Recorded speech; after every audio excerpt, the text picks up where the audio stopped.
Om Swastiastu, perkenalkan kami dari kelompok 5 yang beranggotakan Ronald Dika Goya yang pertama, Himade Jananayasa, Iputu Agus Wirata, Iputu Nanda Adi Pratama, Iwayan Gunadinata. Kami akan mempresentasikan tentang identifikasi arsitektur di kawasan pesisir Pantai Nusa Dua dan kawasan pesisir Pantai Tanjung Benoa. Yang pertama, kawasan pesisir Tanjung Benoa merupakan sebuah kelurahan di Kecamatan Kuta Selatan, Kabupaten Badung, Bali, s- s- sang sebelum berkembangnya menjadi kawasan wisata water sport seperti sekarang. Tanjung Benoa adalah kampung nelayan yang tepat pemberhentian para pedagang dari Cina. Untuk kawasan di Nusa Dua, kawasan pesisir Nusa Dua adalah kawasan pantai di Bali Selatan yang terkenal dengan keindahan, kebersihan, dan resort yang mewah.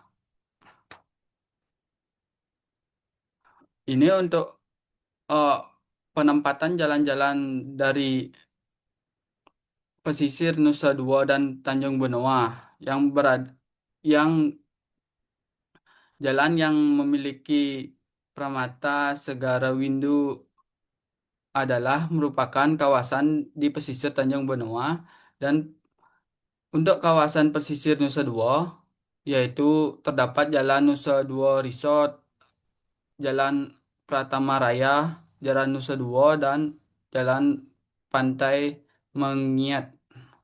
Nah, terdapat Pantai Tanjung Benoa, Pantai Naumi, Pantai Nusa Dua.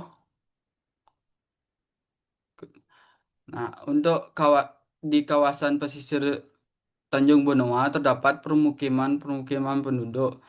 Yang pertama, permukiman yang berada di Tanjung Benoa yang pertama mencakup Banjar Kertepascisme, Banjar Tegah, Banjar Purwo Santi. Untuk permukiman yang kedua mencakup Banjar Anyar dan Banjar Pance Binek. Untuk permukiman yang ketiga mencakup Banjar Tengkuluk dan Banjar Terora. Untuk permukiman di kawasan Nusa Dua, yang pertama mencakup permukiman yang bersebelahan dengan ITDC. Untuk yang kedua mencakup Banjar Bualu. Nah, untuk permukiman yang ketiga mencakup Banjar Pemingat. Nah, untuk hotel yang berada di Tanjung Benoa terdapat Hotel The Saka Resort Bali. Yang kedua Hotel Novotel Bali Benoa. Yang ketiga Grand Mirage Resort. Untuk yang keempat Sadara Resort. Nah, untuk yang berada di kawasan Nusa Dua, yang pertama Sofitel Bali Nusa Dua Beach Resort.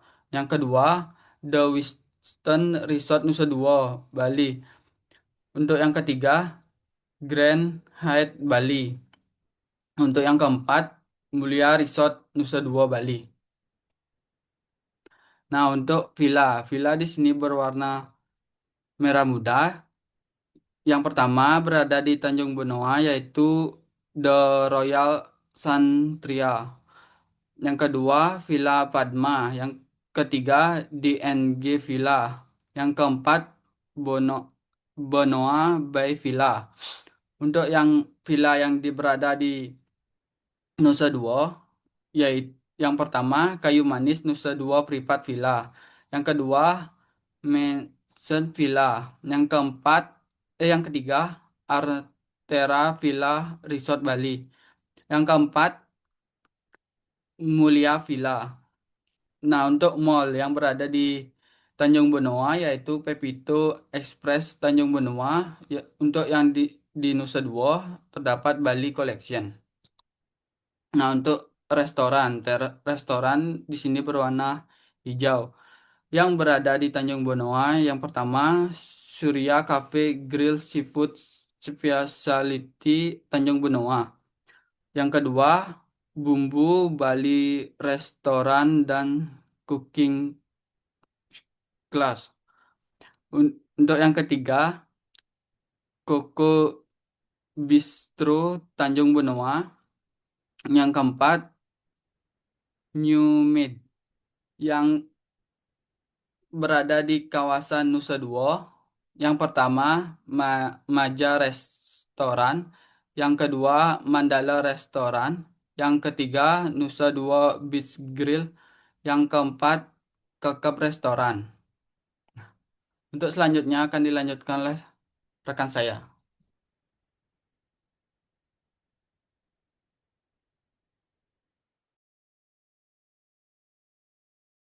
Baik, saya akan melanjutkan identifikasi bangunan berdasarkan fungsi dan prinsip arsitektur. Nah, di sini eh, kami akan menjelaskan beberapa hotel. Yang pertama adalah Hotel Novotel Bali Benua. Novotel Bali Benua terletak di pesisir keemasan Pantai Tanjung Benua, di tengah pemandangan dan keharuman bunga-bunga pepohonan tropis dan kolam reflektif. Novotel Bali Benua adalah resort populer yang memadukan arsitektur tradisional Bali dengan fasilitas kontemporer untuk wisatawan masa kini. Bentuk atau style bangunan, hotel ini menggabungkan arsitektur tradisional Bali dengan memadukan dengan fasilitas kontemporer yang sangat kental dengan arsitektur tradisional Bali. Pola masa bangunan memiliki pola masa bangunan klaster melibatkan kelompok-kelompok ruang yang saling berhubungan membentuk klaster atau kelompok berdasarkan fungsi. Ketinggian bangunan. Ketinggian bangunan di sini memiliki ketinggian 2 sampai 4 lantai. Material bangunan. Material bangunan yang digunakan terdiri dari batu alam dan elemen kayu yang dikombinasikan dengan warna cat putih. Tipe bangunan di sini memiliki tipe terbuka karena memiliki bukaan jendela yang besar mengarah ke arah pantai dan ke area taman luar. Sempadan terhadap air laut di sini memiliki sempadan 50 meter dari air laut. Fungsi masing-masing lantai bangunan. Fungsi dari bangunan yaitu pada area dekat pantai memiliki fungsi utama dengan kamar-kamar dengan view langsung ke pantai. Untuk area penunjang dan fasilitas lain berada pada area entrance yang memiliki kemudahan dengan akses jalan. Eh, Implementasi arsitektur Bali di sini penggunaan materialnya kayu, batu alam, atap ilalang digunakan untuk memperkuat identitas arsitektur lokal Bali.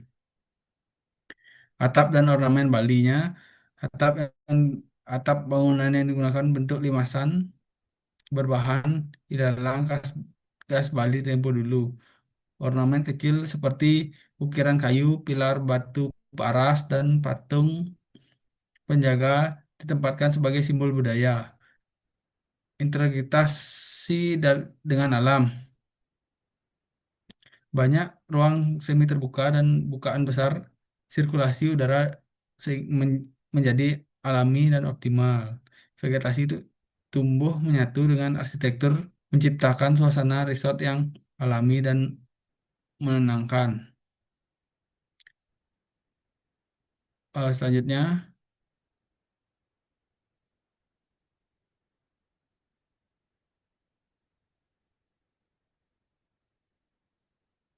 next.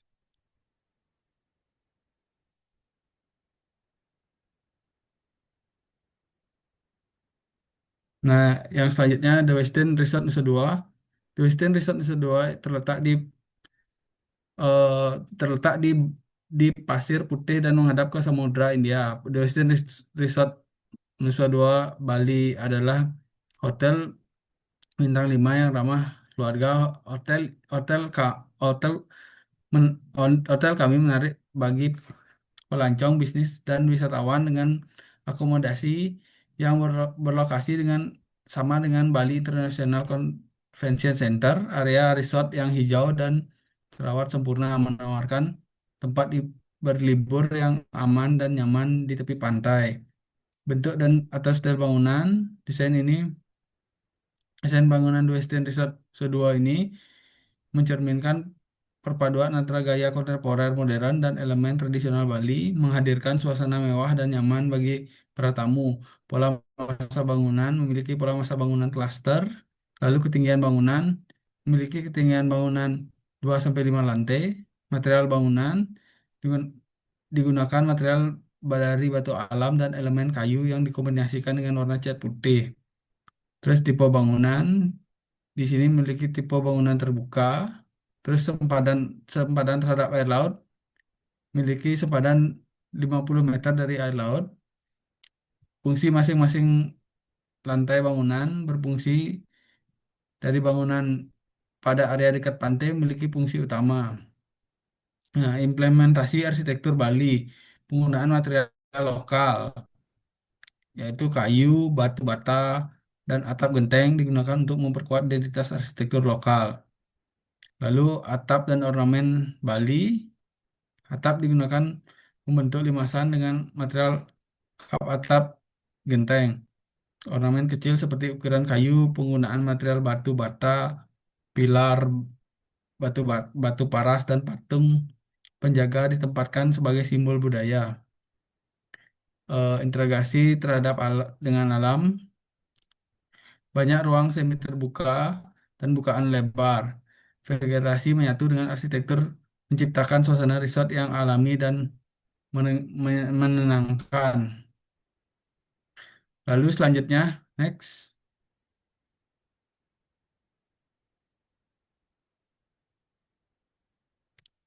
Selanjutnya ada Grand Hyatt Bali, merupakan salah satu hotel mewah pendukung kepariwisataan Bali yang yang menggunakan perpaduan konsep tradisional Bali dan arsitektur modern.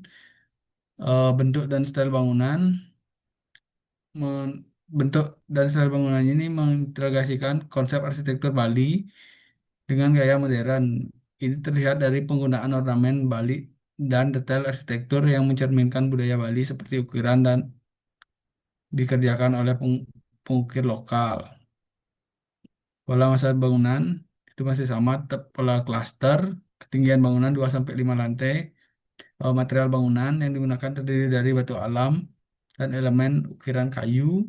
Tipe bangunan di sini memiliki tipe bangunan terbuka dan sepadan sepadan terhadap air laut masih sama 50 meter. Fungsi lantai bangunan, fungsi dari lantai bangunan yang area dekat dengan pantai yang memiliki fungsi utama. Implementasi arsitektur Bali, penggunaan material lokal di sini adalah kayu, batu bata, atap genteng digunakan untuk memperkuat identitas arsitektur Bali.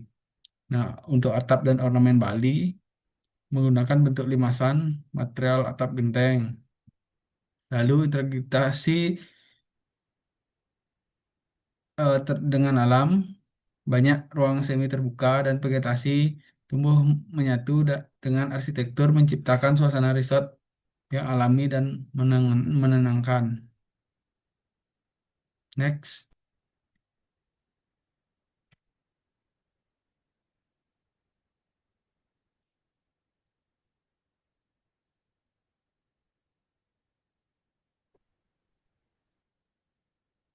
next.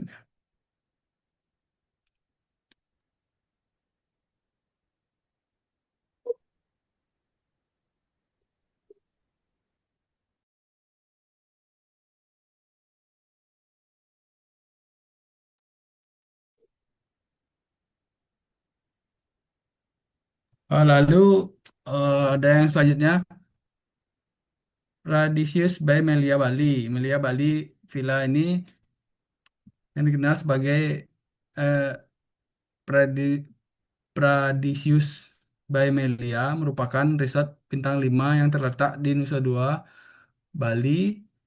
Eh, merupakan sebuah resort mewah yang terletak di kawasan Nusa Dua yang menawarkan pengalaman penginapan eksklusif dan fasilitas lengkap dan layanan berkualitas tinggi. Nah, bentuk dan style bangunan di sini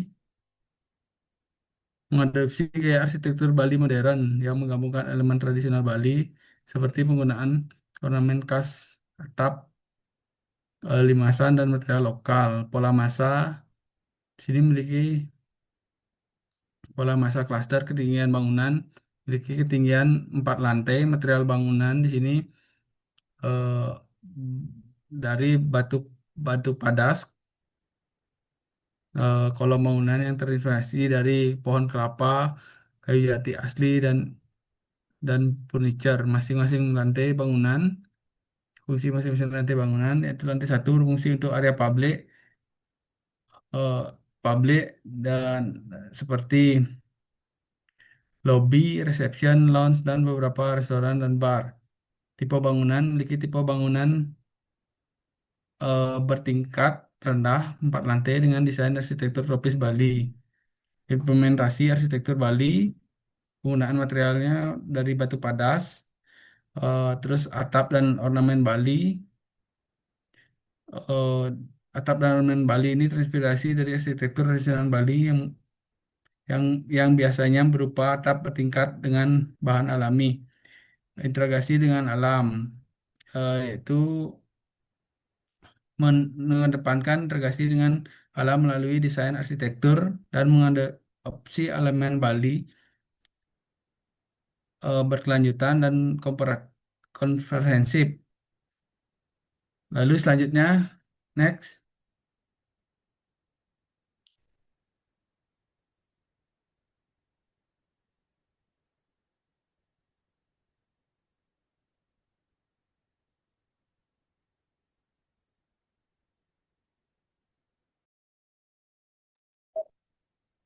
Baik, di Lalu sini, dijelaskan oleh teman saya selanjutnya.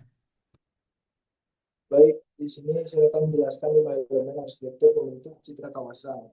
Yang pertama ada nude dan juga patch. Untuk nude-nya ada dermaga Tanjung Benoa, ada water blue point, ada lobby hotel, kemudian dan Grand Hyatt. Untuk Tanjung Benoa, dermaganya merupakan nude fungsional yang spasial yang sangat penting dalam sistem pariwisata di Bali Selatan.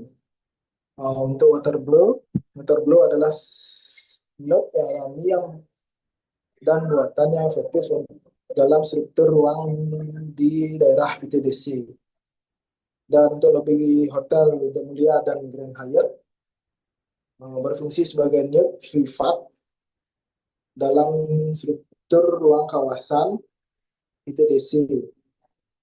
Selanjutnya saya akan jelaskan di mana ada PES di sini, yang di mana yang pertama ada Jalan Pratama di daerah Tanjung Benoa yang berfungsi sebagai PES utama yang menopang aktivitas dan mobilitas di kawasan, baik untuk penduduk lokal maupun wisatawan.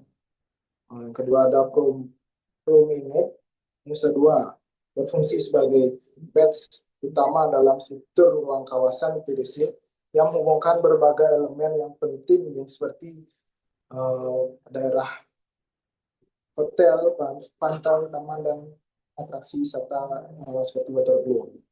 Selanjutnya ada jalur sepeda di TDC yang berperan sebagai patch tematik yang mendukung mobilitas ramah lingkungan serta pengalaman wisata yang efektif dan menyenangkan.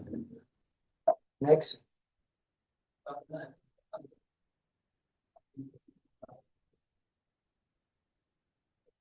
Next.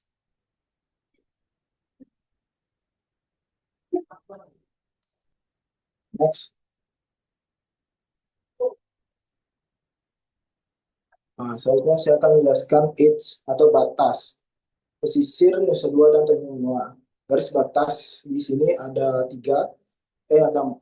Untuk yang pertama ada garis pantai yang berfungsi sebagai edge alami yang membingkai batas timur kawasan yang membentuk identitas spasial kawasan pesisir pantai. Selanjutnya ada pagar ITDC. Pagar ITDC berfungsi sebagai edge buatan yang membatasi atau mengamankan area resort dari lingkungan luar. Selain sebagai pembatas, pagar ini juga berperan sebagai kontrol akses, menciptakan rasa eksklusif, serta memperjelas perbedaan karakter ruang antara kawasan pariwisata dan kawasan area sekitar seperti area uh, masyarakat dan lainnya. Selanjutnya ada mangrove bonoa. Mangrove bonoa ini berfungsi sebagai hedge alami, sekaligus elemen ekologis penting yang membatasi wilayah daratan dan lautan. Terakhir, ada tebing di sisi selatan Pantai Geger yang berfungsi sebagai edge alami yang membentuk batas topografi tegas antara daratan dan lautan. Baik, selanjutnya akan dijelaskan oleh teman saya. Terima kasih. Distrik atau kawasan pesisir Nusa Dua dan Tanjung Benoa.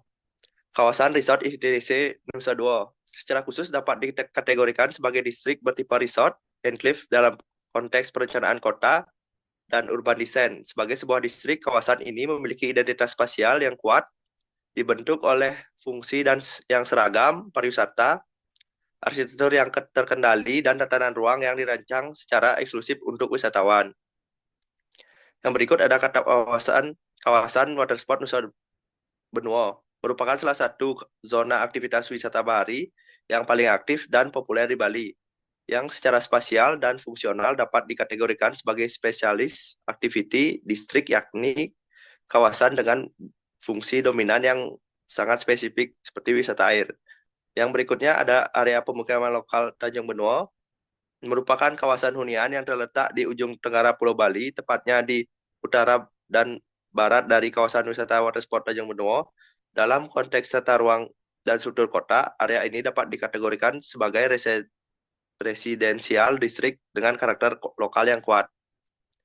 Next. Yang berikut ada landmark atau penanda visual pesisir Nusa Dua dan Tanjung Benoa. Tugu Mandala Bundaran Dua Pala merupakan salah satu landmark monumental yang menjadi gerbang utama menuju kawasan ITDC Nusa Dua, terletak di ujung jalan bypass di Gusti Ngurah Rai sebelum memasuki kawasan Nusa Dua. Tugu ini berfungsi sebagai penanda batas kawasan atau gateway landmark dan simbol tradisi dari ruang publik biasa ke zona aktivitas eksklusif. Yang berikutnya ada Gapura ITDC, merupakan salah satu landmark monumental yang menjadi gerbang menuju kawasan pariwisata ITDC Nusa Dua. Yang ketiga ada patung Kresna dan Arjuna di Nusa Dua, merupakan salah satu landmark ikonik di kawasan pariwisata elit ITDC Nusa Dua yang memiliki makna sangat dalam, baik secara penanda visual maupun simbol budaya. Berikut. Yang berikutnya ada Perda Provinsi Bali nomor 5 tahun 2005 tentang persyaratan bangunan gedung, pasal-pasal terkait sempadan pantai dan jalan. Yang pertama ada pasal 18 ayat 2 yang ditentukan bahwa sempadan pantai merupakan jarak minimal antara garis pantai dengan bangunan yang ditetapkan untuk menjaga kelestarian lingkungan pantai. Yang berikut ada pasal 19 ayat 1 huruf C, untuk bangunan yang berhadapan langsung dengan laut atau pantai, sempadan pantai minimal adalah 100 meter dari titik pasang tertinggi. Yang berikut ada pasal 19 ayat 2, dalam hal tertentu misalnya existing kawasan pemukiman, ketentuan sempadan pantai dapat disesuaikan dengan mempertimbangkan hasil kajian teknis atau perencanaan tata ruang. Pasal 20, sempadan jalan untuk bangunan ditentukan minimal 10 meter dari tepi jalan kolektor primer dan 5 meter untuk jalan lokal. Yang berikut ada Peraturan Wali Kota Denpasar nomor 25 tahun 2010 tentang petunjuk teknis izin mendirikan bangunan. Poin-poin penting. Yang pertama ada lampiran kedua, ketentuan teknis bangunan. Sempadan bangunan dari pantai ditetapkan sesuai Perda Provinsi Bali, yaitu minimal 100 meter. Yang kedua, bangunan tidak boleh dibangun di zona sempadan pantai kecuali untuk kepentingan publik, misalnya pos pemantauan, jalur evakuasi, dan fasilitas publik terbuka. Yang berikut ada sempadan jalan untuk bangunan yang menghadap jalan umum. Yang pertama ada 5 meter untuk jalan lokal, 7 meter untuk kolektor, dan 10 meter lebih untuk jalan arteri. Baik, berikut presentasi dari kelompok kami. Terima kasih.